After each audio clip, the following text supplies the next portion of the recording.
Bismillah wa salatu wa salam ala nabiyyina Muhammad. So I wanted to highlight, a question was asked, and I wanted to highlight a few things, so I'm going to read the whole thing, even though it's short. It began in email form: make a video on this on YouTube. It will help the Muslims around the world. Do it for the sake of Allah. Is it permissible to recite a chapter from the Quran and then ask Allah for something? For example, I recited Surah Taha, and then I asked Allah, Ya Allah, I recited one of your chapters in the Quran, and I ask you for al-afiyah fi dunya wal akhirah.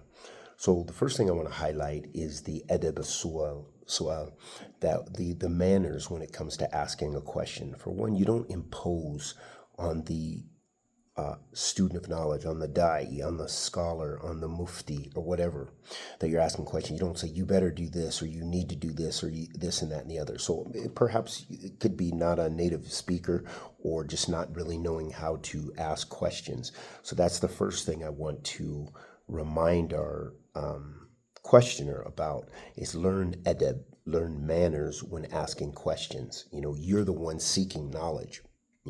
The mufti is not the one dependent upon you. So it's very important that you realize and have those manners, those Islamic manners, as we see from a hadith, like the hadith of Jibreel, when he came to the Prophet ﷺ, said, Ya Muhammad, akhbirani al-Islam, and so forth, and many other examples. And examples of the Sahaba radiyallahu ta'ala anhum ajma'in in asking questions to the Prophet sallallahu alaihi wasallam with good manners and in a good way, and with a good qasd, with a good intention. So that's very important to first and foremost address. Secondly, is it permissible to recite a surah from the Quran and then ask Allah for something? So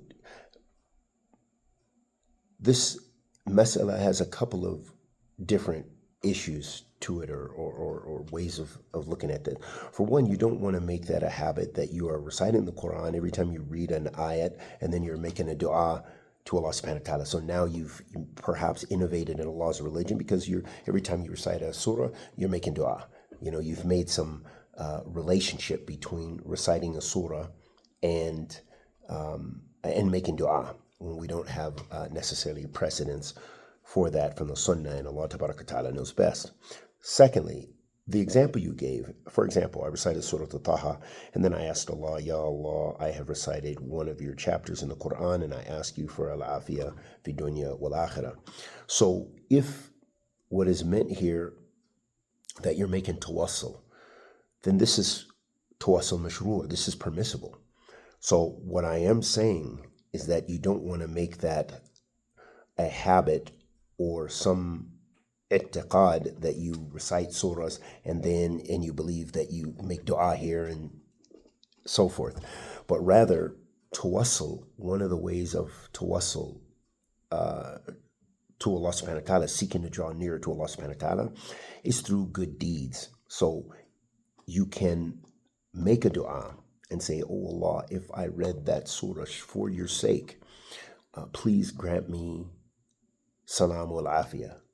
Okay, or oh Allah, if I gave that wealth strictly for your sake, please grant me cure, or please increase my rizq, or something, because you have done a good deed. So you can tawassul bil a'mal salihah. You can seek to draw nearer to Allah through good deeds. So that's just general. But I'd be cautious, as I mentioned before earlier in the answer. And we ask Allah subhanahu wa ta'ala the Almighty to accept our good and forgive our evil. Sallallahu alaihi wa sallam ala nabiyyina Muhammad.